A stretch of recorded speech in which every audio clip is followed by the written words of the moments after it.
She grew up in a housing project in St. Louis with a grandmother who was a paraplegic from a gunshot wound and a godmother who worked as a janitor. They told her she had to work twice as hard and be twice as good to make it in America. And boy, did a young Areva Martin take that to heart. She graduated with honors with a degree in economics, then Harvard Law School at the top of her class. Today, she's among the top 100 most influential Black people in America, an award-winning civil rights attorney. Reva, I'm curious, what type of an attorney are you? A Harvard-trained one. Yeah. A damn good one. Yeah, girls, yeah. And a leading voice on racial and gender equality and disability rights. We've helped to elevate the issue of autism in underserved communities. And when the fires ripped through Altadena, displacing thousands of Black and Hispanic homeowners, she was right there with the full force of her firm. It's an inner calling, she says, to seek equal justice for all. Even in complex political times, she makes clear justice warriors will always find a way to advance the work. Super lawyer Areva Martin, she is today's LA Story. Hello, everyone, and welcome to a special edition of LA Stories. I'm Giselle Fernandez, and we are coming to you from West Adams, and we are here with civil rights attorney and social justice advocate Areva Martin, advocating for civil rights and equity at a very contentious time in America. Thank you for taking the time. Thank you for still being interested in civil rights and social justice at a time that those things are under attack in this country, where it feels like what you fought for is being rolled back, and we're in that moment. Martin Luther King's famous line, "The arc of the moral universe is long, but it bends towards justice." Do you still feel that way? If I didn't believe it, I couldn't wake up every morning and do the work that I do, represent the families that I represent, speak out in the way that I speak out. I have to remain hopeful, even when it appears to be darker than I think any of us could have ever expected. And I'll ask you more about that. But first, the families of Altadena, thousands of families displaced. This was generational wealth for so many Black and Hispanic families there. Gone. You brought the full force of your law firm, but also your nonprofit to help. Talk to me first about what's lost in this historic area and truly what's at stake here. Generational wealth. So many of the homes that were lost are what we call legacy homes. Grandma owned the home. Grandma passed it down to mom and dad. Mom and dad then passed it down to their kids. They fought against a lot of those racially restrictive policies, and they bought homes and they passed those homes down. And now, because of the brush fires, those homes have been destroyed. And we're hearing there was a disproportionate response to that west side of Altadena, where predominantly you have the Black and brown families, in terms of the resources that were deployed on the night or the nights of the fire, a difference. And of course, we don't have the complete picture of what happened, but to think that in this disaster, that the evacuation system, the notification system somehow didn't work as well for those Black families. Now, we could be naive and suggest that that was just coincidental, but the history of how Blacks have been treated in this country and even in this state tell us that rarely are those things incidental or coincidental, because unfortunately, even in 2025, Black lives don't matter as much. A belief that somehow Blacks are not as worthy, as deserving, even when it comes to receiving the kind of attention and you would think during a natural disaster from first responders. So far, the reporting coming out of how that community was treated is not good. And as that investigation plays out, the recovery, the rebuilding, what are the biggest challenges these families are facing that get you most? Concern about being able to rebuild. So many of those families didn't have any insurance because many families couldn't afford it. So the amount that they may be able to recover per square foot for their home is substantially less than what it will cost to rebuild those homes. And then predators, developers who are preying on families, insurance brokers and others. And then we're hearing about gouging. Apartments that were going for $3,000, now $10,000. Some houses being rented for $50,000 and $60,000 a month. So what are these families doing? They're showing up at these emergency response centers, hoping that the government steps in. The cleanup alone, 18-month approximate time frame.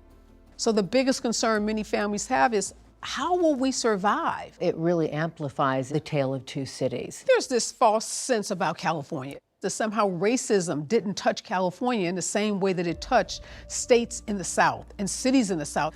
But that's so far from the truth. California is as guilty as many of those southern states in terms of how Black and brown people were treated, how Black people were relegated to certain communities, not allowed to buy homes, having to deal with substandard schools, substandard city services, substandard response times when it comes to things like natural disasters. When the president came and visited Palisades but did not visit Altadena, what message did that send? They're not important. That message of Black lives, brown lives, don't have the same value in our society as white residents, and particularly in this case, wealthy white residents. So our lives don't matter, our losses don't matter. It concerns me that the whole process of natural disasters is so politicized. Karen Bass, the mayor, took a lot of heat from the very inception because of her trip to Ghana. Do you owe citizens an apology for being absent while their homes were burning? The utter incompetence of people like Karen Bass. She's too dumb to be your leader. You've said that the MAGA right and the president were capitalizing on this crisis, weaponizing it to go after Democratic leaders, but also particularly Black women. Yes. It's very clear that Republicans see an opportunity to seize power in this state. Obviously, the state voted for Kamala Harris, but we saw more Republican votes in the state of California than we've seen. And what better way than to capitalize on this disaster, on this crisis, and to blame the Democratic administration from the top to the bottom. Governor Gavin Newsom, who wasn't even invited to participate in this press conference. How offensive is that? Karen Bass, Black female leader, who just before these crises was being applauded for her work in the reduction of homelessness, for her ability to bring federal resources into Los Angeles. And so overnight, she became ineffective, not capable of handling a crisis of this nature. It's completely unfair, whether it's Letitia James in New York, whether it's Fonnie Willis in Georgia. This president has a problem with strong Black women, strong Black leadership. And yet, Areva, Donald Trump doubled the Black vote. Black voters are not monolithic. Many of them, particularly older Black voters, are very religious, very anti-abortion. The LGBTQ community also is very divisive amongst Black religious leaders. For them, their religion tells them that those things are sins against the Bible. Definitely the misogyny piece. I talked to Black men, young Black men, who I was somewhat surprised, who said she's not strong enough to be the leader. She can't sit down with Putin and other world leaders and command the kind of respect that Donald Trump and all of his bravado, according to them, would be able to command. And for them, again, that was just unthinkable.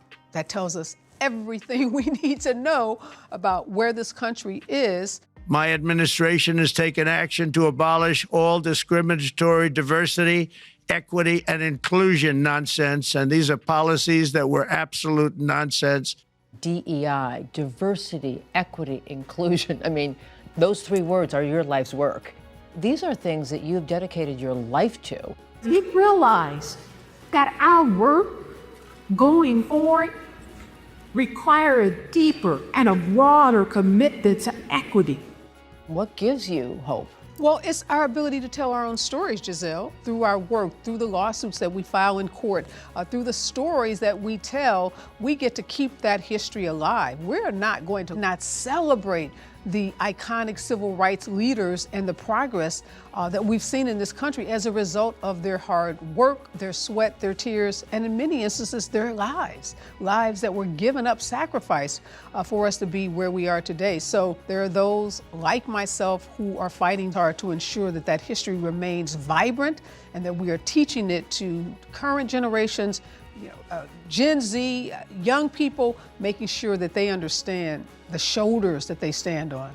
We're going to get more into your life's work and what drives you and fueled your fight for social justice and equity when LA Stories comes right back.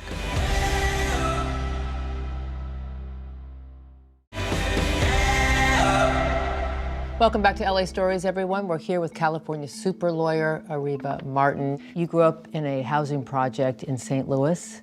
You said you had a grandmother who was a gunshot victim. Yes. And a godmother who worked as a janitor. Talk to me about how they most influenced you and the work that you do today. My grandmother was shot, and she was left paralyzed from her waist down as a result of being shot.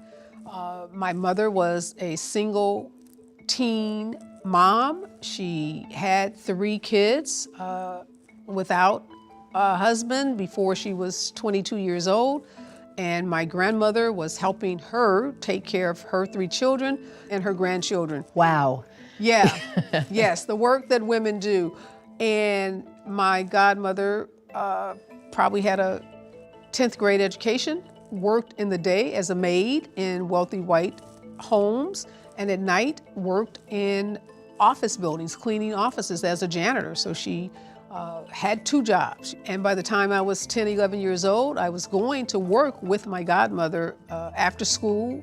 I would go into those offices, and as a child, my mind was always racing, like trying to imagine who was the person that sat behind this desk. So you could see 2 worlds. Oh my God, did I see 2 worlds. I went to an all-girls school, all-girl Catholic school in a really wealthy part of town. And on this bus ride from my housing project to this high school, just watching the transformation of the neighborhood, meeting girls whose homes, their house, was like bigger than the block that my little apartment was. How did that impact you as a little girl? I think I was angry for a while. I was angry that they had so much, and I lived in a neighborhood where folks had so little. It didn't feel right, it didn't feel fair, and I guess it inspired me to want to do something about it. Your tribe of women, that matriarchal embrace, encouraged you to go to college and to reach for more. Told you you had to work twice as hard to be twice as good. They told me that, and I learned. That was my mantra forever about working. They were teaching me to be resilient, teaching me to be resourceful. They just saw the possible in you. They just saw the possible, and they knew I needed to be able to take care of myself. They knew I needed to get a job. My godmother was always like, learn to type. Because if nothing else, you could always get a job as a typist. So they weren't thinking lawyer. No, but you were watching Perry Mason, I read on television. All right then, let's get at the truth. Did that inspire you, really? Television and books, taking me to places that I didn't even know existed. You went to University of Chicago and graduated cum laude in economics, and then Harvard Law School, where our first Black president also got First his law lady degree. who I and worked First with on a Lady, journal. Michelle Obama. Making that transition, I mean, did you always feel like you belonged? Oh, heck no. I cried almost every night. There wasn't a day I didn't get up and almost pack my clothes to go home. No, it was a horrible experience looking back on it. Because there were not many of you there? No, but less than probably 10% of the student body was Black. How did you step into yourself and so that you felt like I deserve to be here and thrive here? It took a while, to be honest. I realized that I could even the playing field with my hard work. And I thrived at Harvard. I got a job my first summer at one of the most prestigious law firms on Wall Street in New York. I love this part of your story because you went and worked at the fanciest, highest perks, big law firms Yes. on Wall Street. And then you had a moment of reckoning. Yes. What was that inner calling and that voice that had been drowned out? Yeah, Giselle, you get there, limos picking you up, 5-star restaurants. I flew first class for the first time on this job because the partner I worked for would never deign to step foot in economies. And it all felt good, but I don't know, stuff never defined me. You said you wanted to help the folks that couldn't afford those Ivy League lawyers. Folks who look like me and folks who had helped me get to where I was. I knew that I could be a voice for them. And I just I loved my community. I loved the people that I grew up around. And I didn't feel any connection when I was in those firms representing those big corporations. I didn't feel like they needed me, but I felt like I had a special connection to everyday people and that I would be better served in my career and I could better serve and give back because so many people had poured into me. And I never looked back. I get to represent people that I care about. I get to change lives. For example, the Section 14 residents, Black and Latino families, Palm Springs came in and said, you're going to get off this property, and you went and advocated for them. Because of no fault of their own, hardworking people who did nothing to deserve being racially targeted. How big a victory was that? It was enormous, Giselle. Motion passes 5-0. Overall, it's about $27 million in value and benefit to this community. They were Black and brown people moving into Palm Springs in the 50s and 60s and couldn't live anyplace else except that reservation because of racially restrictive covenants, never deserving to be treated like the white residents of Palm Springs. So to represent a group of survivors who fought for years to just be recognized, to get a public apology. Now there's going to be a monument that tells the story of Section 14 survivors. There's going to be a park renamed in their honor. How personally did it impact you? It reminded me of growing up in St. Louis. We lived in that housing project for a reason, because that was the only place we could live. That was the place that St. Louis had decided Black, poor people would live. And it was horrible. It was offensive to me on so many levels, and it had so many parallels to my own family's experiences in St. Louis. Well, it's an extraordinary victory for so many. We're going to get into the other things that you champion at a very challenging time in America's history when LA Stories comes right back.